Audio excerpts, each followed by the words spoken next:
Well, whether it was worth it, yes, because from the beginning, I had my eyes on the ball. I had my vision of what NUJ should be. And we have to go through the process as stipulated by the Constitution of the Union. And at the end, we're here. Yeah, a lot of things happened along the line, but it's unfortunate that at a point we had to degenerate to the level we did.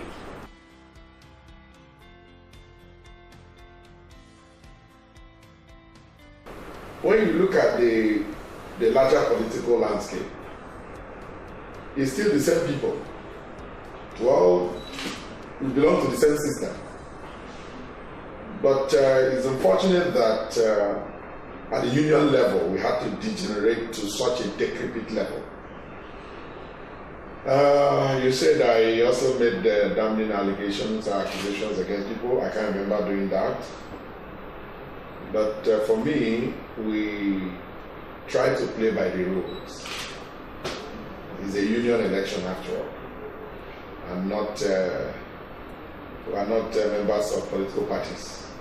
That you begin to protect the interests of your party or certain human beings in your party. Well, union election, yeah, I agree with you. It could be a microcosm of what we see in the larger political landscape, but in the NUJ we still try as much as possible to be an example to the larger society. Like 2 days ago when my predecessor came to hand over, it was unique. It's something that you don't just see the other people do. Some 2 days ago, 2 or 3 days ago, when there was a change of baton in Allegation. At about the same time, a new governor was being sworn in, another was being held up at the EFCC. So you didn't even have opportunity of witnessing the exchange of baton. You understand? So we are unique, and I believe the society should borrow a leaf from us.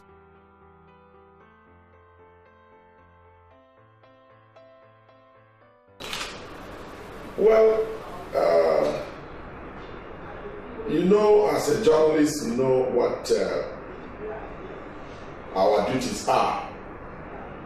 We are supposed to be agenda setters. We are supposed to hold the society or the government accountable. We are supposed to be the conscience of the society. We are supposed to give voice to those who don't have voices. So our core area of interest is clear. It's clearly defined. And oftentimes we seem to equally get to the level of relating so closely with the politicians that what they do equally affect us. But as journalists, we must continue to do our job and all that.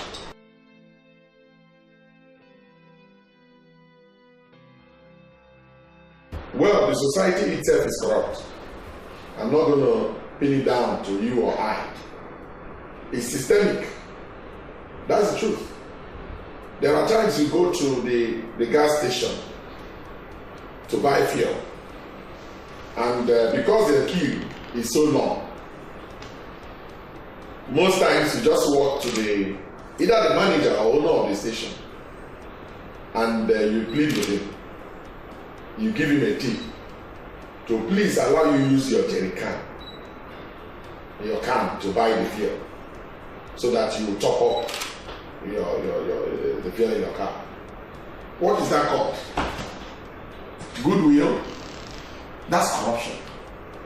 You are trying to cut corners. That is what is called in local parlance shunting. I mean, good, that's corruption. And we get involved in it oftentimes, even without knowing.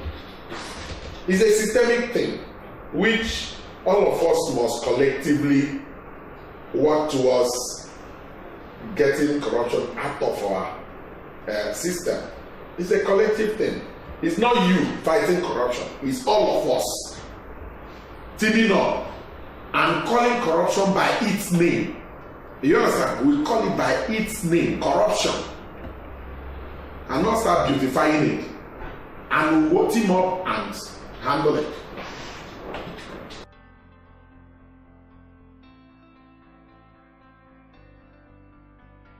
I think for me, I displayed my certificates during my press conference here, so it's already been public. The documents that were paraded online don't belong to me.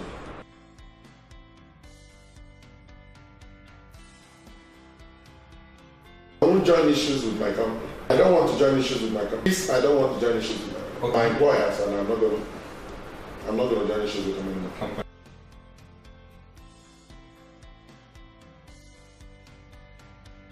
I don't understand. Come again.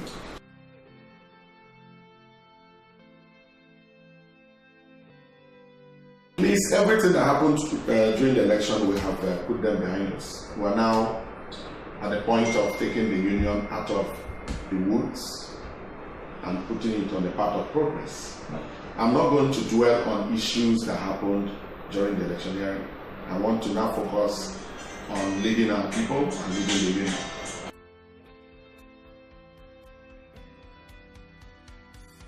I've been handed over the documents, handover documents are with me. We will study it, and if need be, there are areas we think we need more clarification. Of course, I'm not going to get clarification from you. I know with reporters.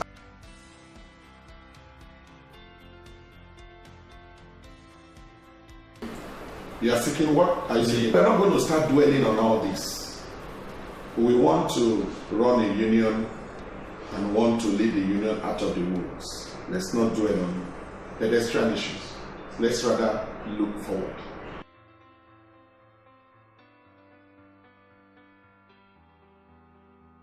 Yes, I have addressed the media and I have made clarifications, and I want it to end. Thank you. I have addressed the media, please. Okay. You can contact your colleagues and get details of what we told. All the things that happened during the election hearing, I put them behind me.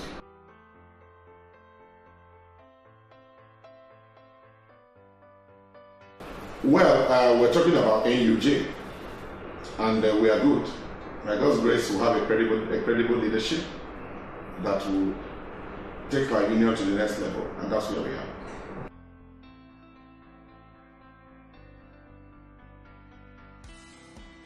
By the grace of God, as a union, we must always, at all times, protect our members. That's the essence of unionism.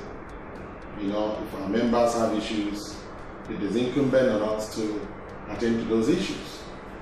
You know, if you go to chapter 2 or 3 of our Constitution, you would understand the core objectives of the union.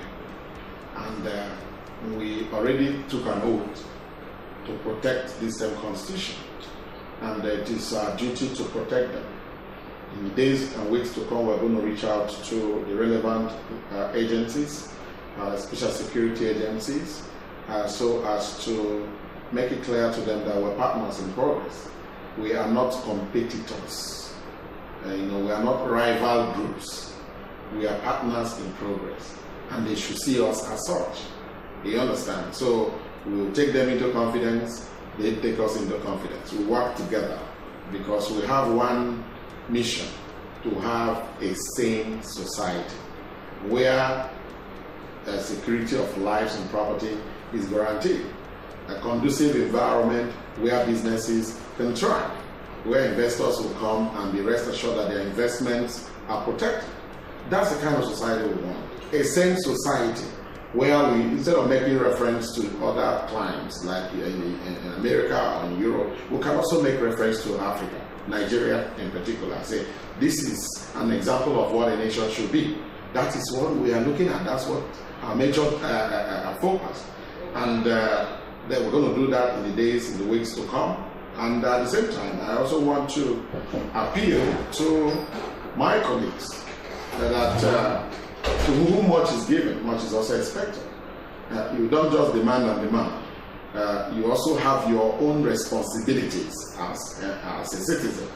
You know, you don't pull out the entire system because you want to project an individual or what have you. We have to be objective at all times. We have to be constructive at all times in our criticisms and what have you, instead of being destructive. We don't have any other climate, any other system, any other society, any other country that we can call our own except Nigeria. You understand? So the problem is that we seem to be individualizing things all the time. You know, let us pray that we have very strong institutions that we will be proud of. You understand? So that's basically the thing. We are here, God willing, God helping us to do our job of protecting the interest, the welfare of our members, and of course, speaking for those who cannot speak for themselves.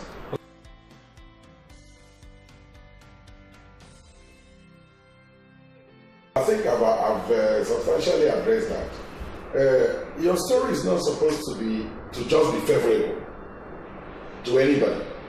Listen, when you do your job and you are accurate with your information, oftentimes we seem to dwell on, you know, what cannot be, you cannot really defend. You know, you are not sure of speculations and all that. Like some of your questions, there will be like your issue of forgeries and all that.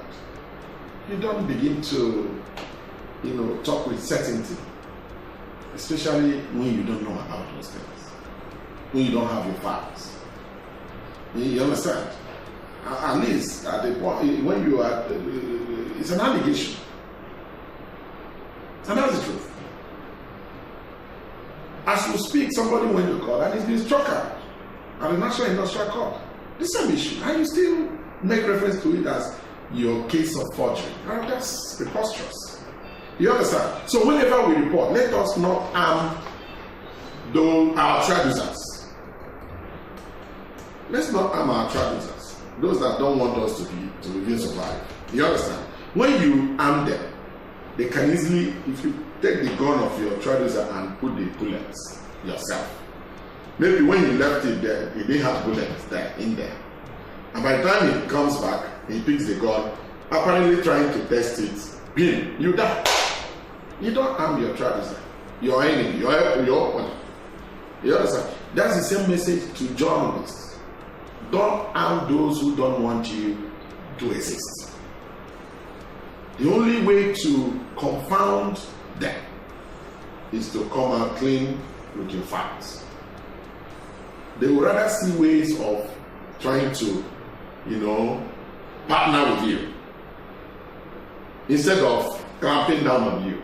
You see, there are two different things, and that is it. So let us at all times be objective, constructive, detailed with facts, and all that. Instead of, because you don't like the face of Mr. A, you go all out to destroy him, and when you are now faced with reality, you begin to appeal, apologize. You know, it's not the best.